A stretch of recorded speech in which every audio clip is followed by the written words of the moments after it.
The American Civil War. The Civil War was America's bloodiest and most divisive conflict, pitting the Union Army against the Confederate States of America.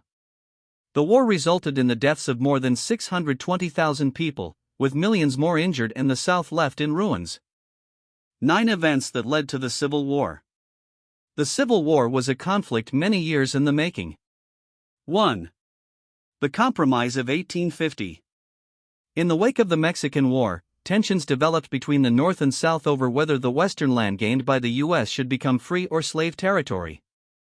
Things came to a head when California sought approval to enter the Union as a free state in 1849, which would have upset the balance struck by the Missouri Compromise several decades before. Senator Henry Clay, a Whig from Kentucky, proposed a package of legislation to resolve the disputes, but the Senate, after 7 months of discussions, rejected his proposal. Senator Stephen A. Douglas, a Democrat from Illinois, came up with an alternative proposal that admitted California, established Utah and New Mexico as territories that could decide for themselves whether to permit slavery, defined boundaries for the state of Texas, abolished the slave trade in the District of Columbia, and obligated the entire country to cooperate in the capture and return of escaped slaves. But the deal only postponed the conflict.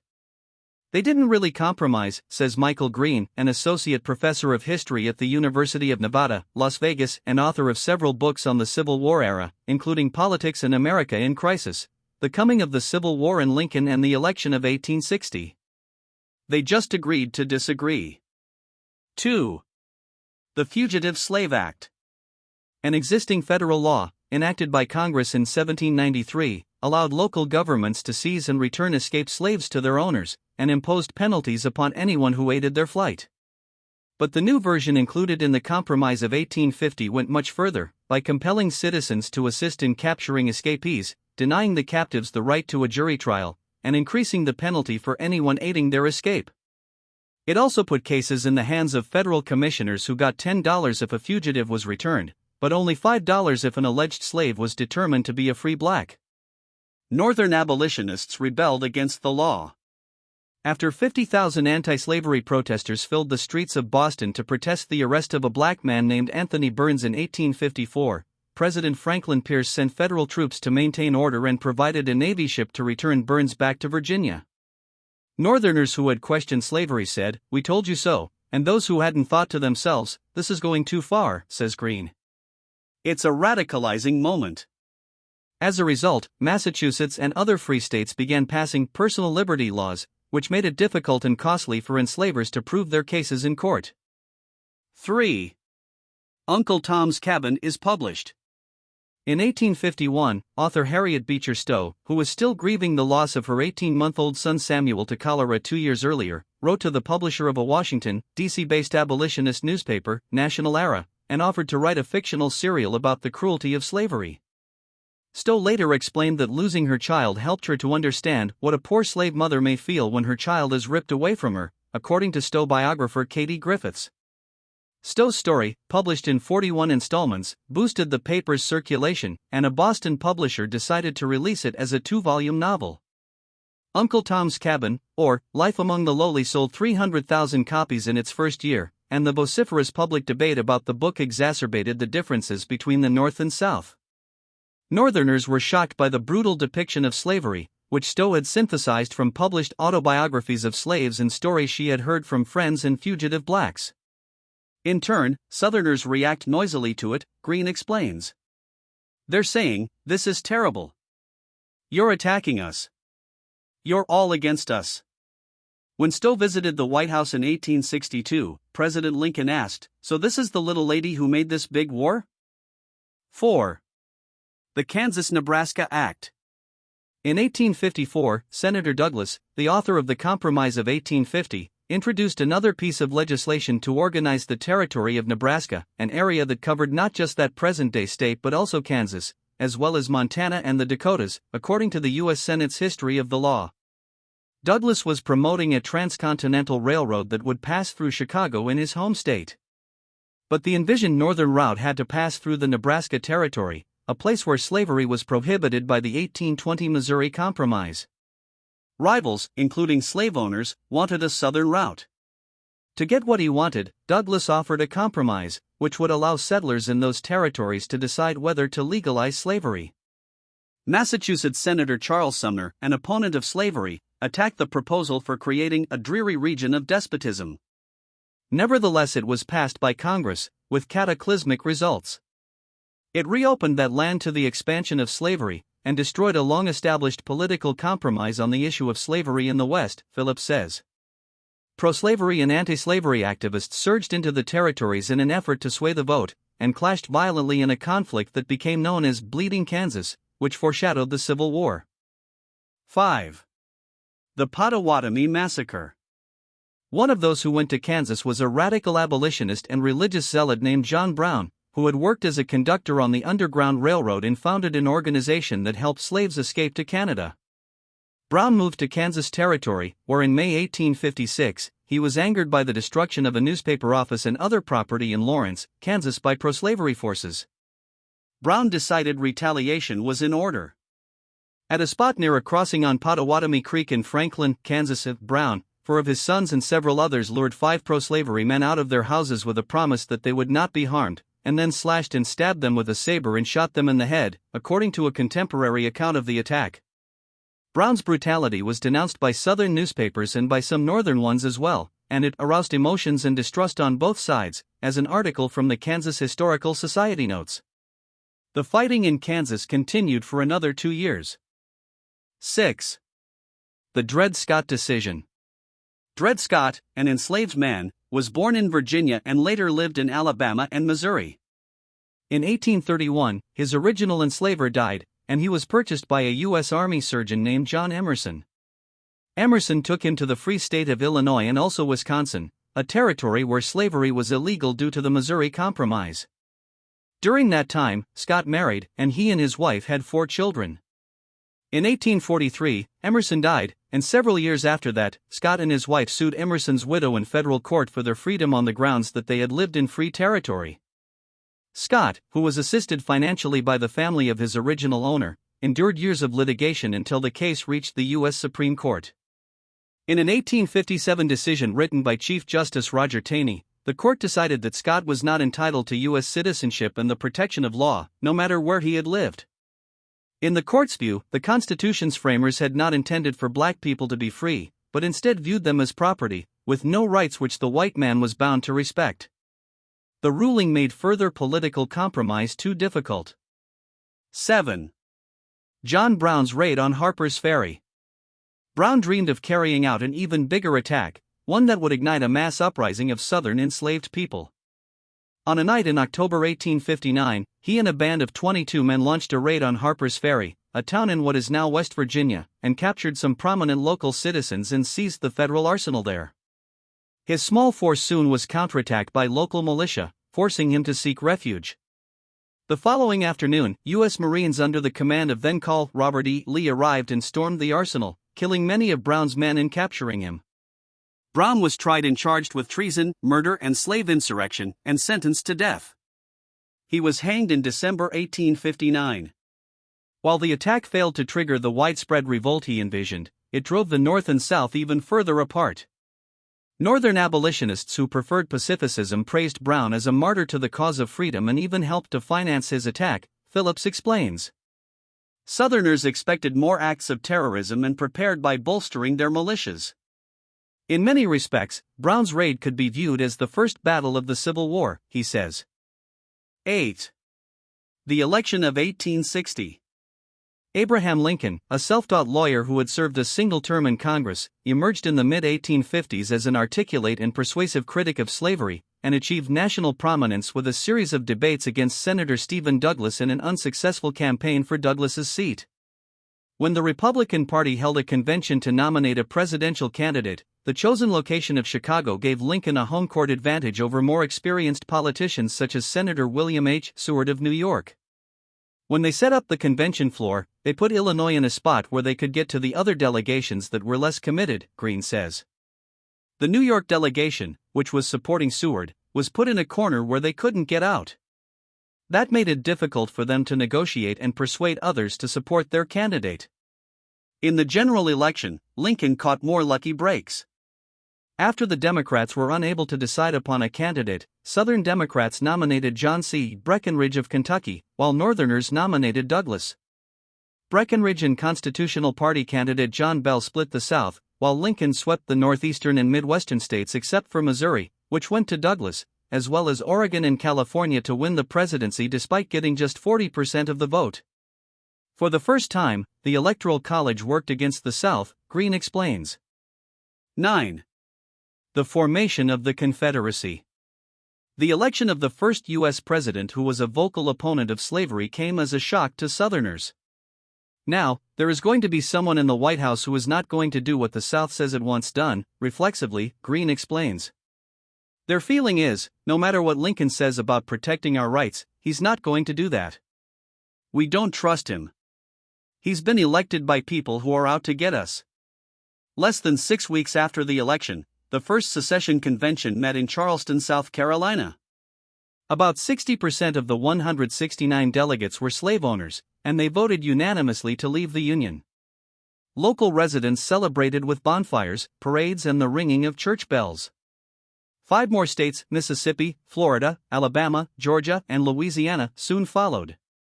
Representatives from those 6 states met in February 1861 to establish a unified government, which they called the Confederate States of America.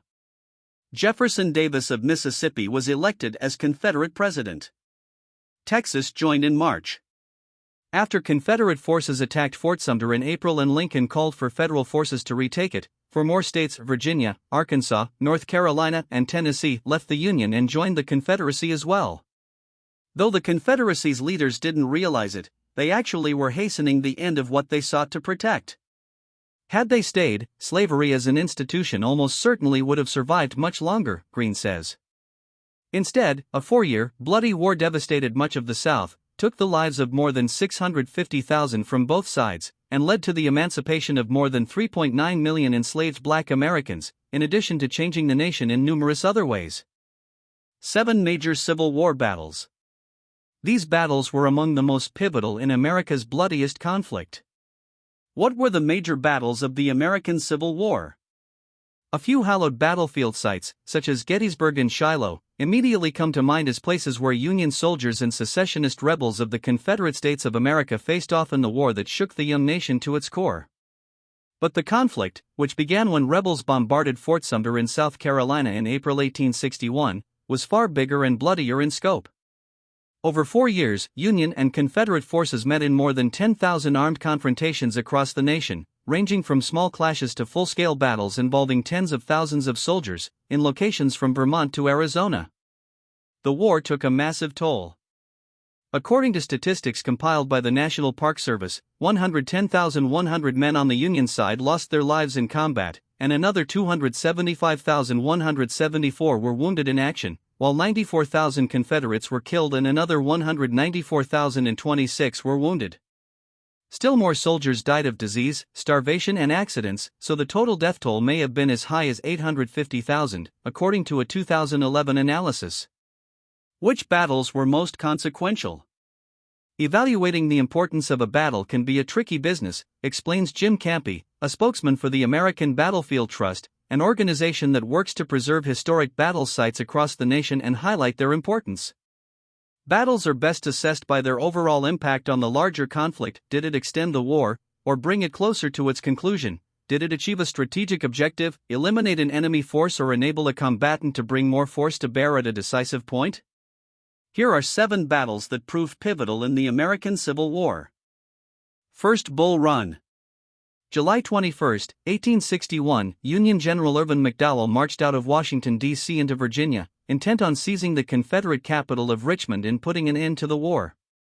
But most of McDowell's men were inexperienced, 90-day volunteers, who joined in expectation of a brief conflict and had little idea what was in store for them. They came up against a force commanded by General Pierre G. T. Beauregard, which was defending a critical railroad junction at Manassas, Virginia. When McDowell's forces attacked, the Confederates initially were driven back, but reinforcements soon arrived, including a brigade led by then Brig General Thomas J. Jackson, who would earn the nickname Stonewall for his tenacity in holding ground. In the war's first major battle, Union forces were routed, with an estimated 2,896 killed, wounded, missing, or captured. The victorious Confederates suffered 1,982 casualties of their own. As each side counted their dead, it became evident that the struggle ahead would be longer and more grisly than Americans had expected. 2. Fort Donelson. February 11 to 16, 1862, one of the first major Union victories was then Brigadier General Ulysses S. Grant's capture of Fort Donelson, located along the Cumberland River in Tennessee. The Confederates initially repulsed an attack by Union gunboats, and planned a bold counterattack against the Union troops to clear a path for escape. The Confederates seemed on the verge of success when they halted and retreated to their fortifications. That gave Grant time to figure out a weak point in the Confederate line and attack it. Confederate Generals Gideon Pillow and John B. Floyd fled, leaving behind 13,000 soldiers, who waved a white flag above their fortifications. When the rebels asked for terms of surrender, Grant replied that no terms except unconditional and immediate surrender would be acceptable. This earned him the nickname Unconditional Surrender. The victory, along with the capture of nearby Fort Henry, opened up the state of Tennessee to Union invasion, and helped turn Grant into a national hero. 3. Antietam. September 17, 1862, General Robert E. Lee and his Army of Northern Virginia invaded Maryland in an attempt to knock the Union back on its heels. President Abraham Lincoln sent Major General George McClellan and his Army of the Potomac to stop him. The two forces initially collided at dawn in a cornfield in Sharpsburg, Maryland, where their movements were obscured by the tall cornstalks as they fired upon one another. The battle eventually shifted to a stone bridge along Antietam Creek, where Union troops had to storm a Confederate position 3 times before finally capturing it. An estimated 22,717 men on both sides were killed, wounded, captured, or went missing. Though the battle ended in a stalemate, the Union had stymied Lee's invasion. That gave Lincoln enough confidence to issue the Emancipation Proclamation, which redefined the Civil War from a struggle to preserve the Union to one focused on ending slavery. Meanwhile, photographs by Alexander Gardner of bodies strewn on the battlefield, displayed in Matthew Brady's gallery in New York, brought home to Northerners the brutal cost of the war. 4. Chancellorsville. May 1 to 6, 1863, Lee achieved one of his greatest triumphs at Chancellorsville, Virginia, where he divided his forces and sent Lieutenant General Thomas J. Stonewall Jackson to force his way through a rough forest to outflank units led by Union General Joseph Hooker. After several days of fighting, the Union troops were forced to retreat. By the end, Hooker had suffered more than 17,000 casualties to Lee's nearly 13,000. It was a decisive victory for Lee in the South, but it came at a high cost. Among Lee's casualties was Jackson, one of the most capable Confederate officers. Jackson was wounded by friendly fire and died 4 days after the battle. 5. Vicksburg.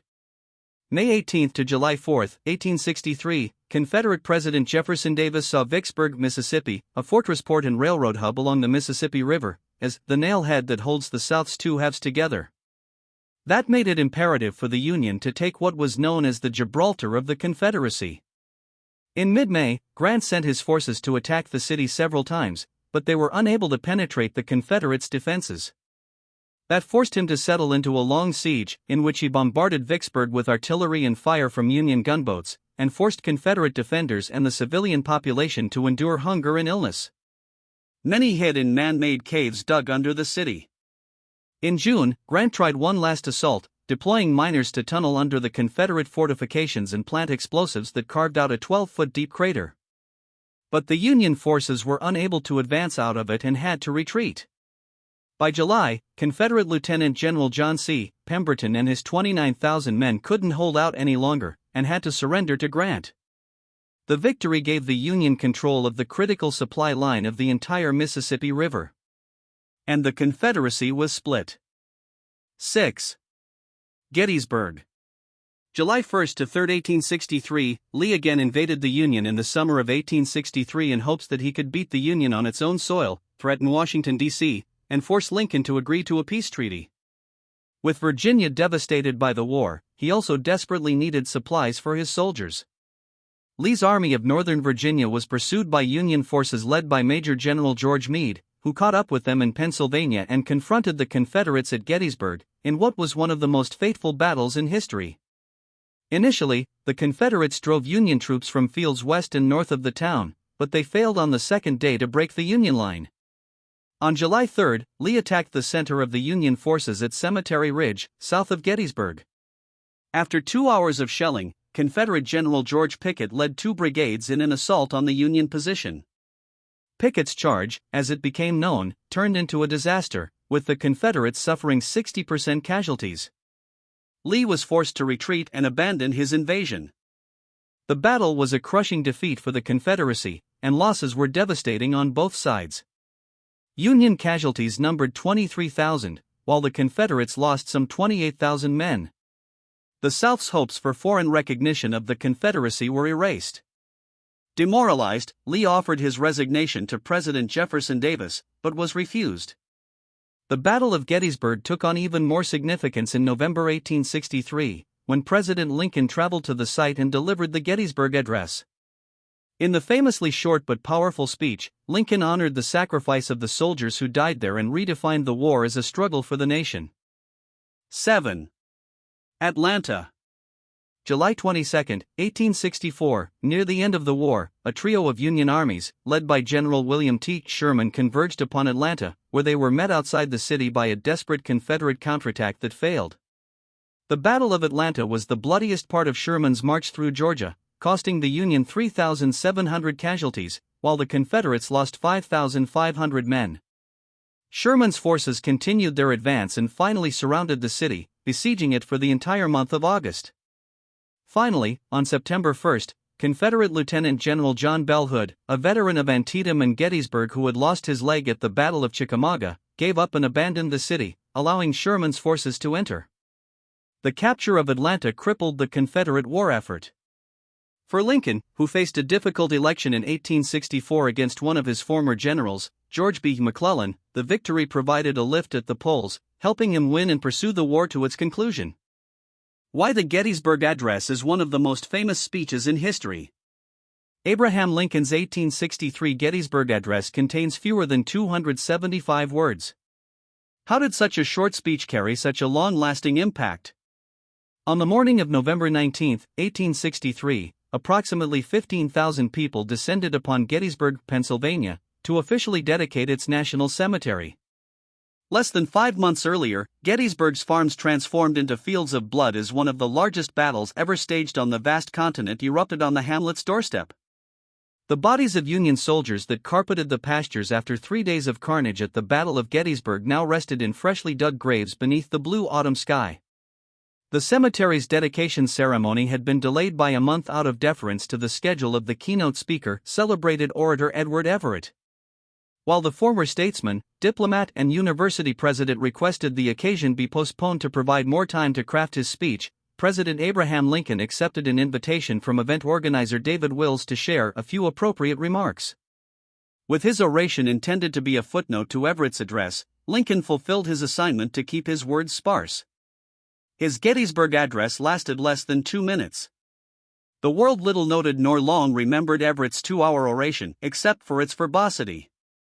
By contrast, the 10-sentence speech delivered by Lincoln became perhaps the most famous in American history. Gettysburg Address enters the national memory. The historical significance of the Gettysburg Address could not have been divined from the sprinkle of applause that greeted its conclusion. Anything more dull and commonplace it would not be easy to produce, wrote the American correspondent for the Times of London. In a divided America, Lincoln's call for a new birth of freedom initially resonated only with his fellow Republicans. The Gettysburg Address was received for the most part as a partisan speech, says Martin Johnson, an associate professor of history at Miami University and author of Writing the Gettysburg Address. For the first 30 or so years after the war, it was really seen as a radical Republican speech. Following the Civil War, Union veterans in the Grand Army of the Republic kept the memory of the oration alive by organizing Memorial Day commemorations at which the Gettysburg Address was often recited. The Gettysburg Address did not enter the broader American canon until decades after Lincoln's death, following World War I and the 1922 opening of the Lincoln Memorial, where the speech is etched in marble. As the Gettysburg Address gained in popularity, it became a staple of school textbooks and readers, and the succinctness of the three-paragraph oration permitted it to be memorized by generations of American schoolchildren. Beyond its brevity, the poetry of the Gettysburg Address is key to its historical longevity. There are plenty of short speeches, but it's the beauty of the address and the phrases that stick in the mind that make it enduring, Johnson says. Lincoln eschewed the flowery Victorian flourishes favored by Everett and other speakers of the time for language as plain as the log cabin in which he was born. Although built with monosyllabic words, the composition nonetheless soars with its rhythm, biblical allusions and memorable phrases right from its opening of 47 years ago. The power of the Gettysburg Address also comes from its linkage of the sacrifice of the dead Union soldiers and those who would fall in subsequent battles to the promise of the United States espoused in the Declaration of Independence. Lincoln devoted the speech's opening paragraph to the Revolutionary Fathers who birthed a new nation, conceived in liberty, and dedicated to the proposition that all men are created equal. In the following paragraph, he connected them to the fallen soldiers who gave their lives that that nation might live, before binding them to the living in the third paragraph. Lincoln linked past, present and future in a powerful story that could mobilize and unify Americans around a radical unionist vision of America that sought to assure that democracy and human rights would survive and triumph, Johnson says. While the Declaration of Independence was dedicated to the ideal of equality, that could never be the reality in a country that condoned slavery. The Gettysburg Address reflected Lincoln's recent evolution that the Civil War was no longer just a fight to preserve the Union, but a battle for the survival of democracy and full abolition of slavery. The great emancipator called on Americans to dedicate themselves so that the United States shall have a new birth of freedom and that government of the people, by the people, for the people shall not perish from the earth. A timeless call to action. While Lincoln wrote the Gettysburg Address for the exact political moment in November 1863, the speech makes no explicit mention of Gettysburg, slavery, or the Union. The lofty language wielded by the 16th president lends it a timeless quality that has spoken to subsequent generations of Americans confronting their own challenges. During World War I, World War II, the Cold War and the fight for civil rights, when Americans were facing really tough odds and perhaps struggling for the survival of the nation, the Gettysburg Address was one of the go-to texts to explain what the fight was all about, Johnson says. It's an aspirational vision of the American project that we can always embrace. Much as Lincoln in 1863 challenged the living to ensure the sacrifice of the fallen Union soldiers was not in vain, the Gettysburg Address continues to stand as a call to action. We're always going to face difficulties, and we're always going to be turning to liberty, equality, and democracy to carry us through, Johnson says.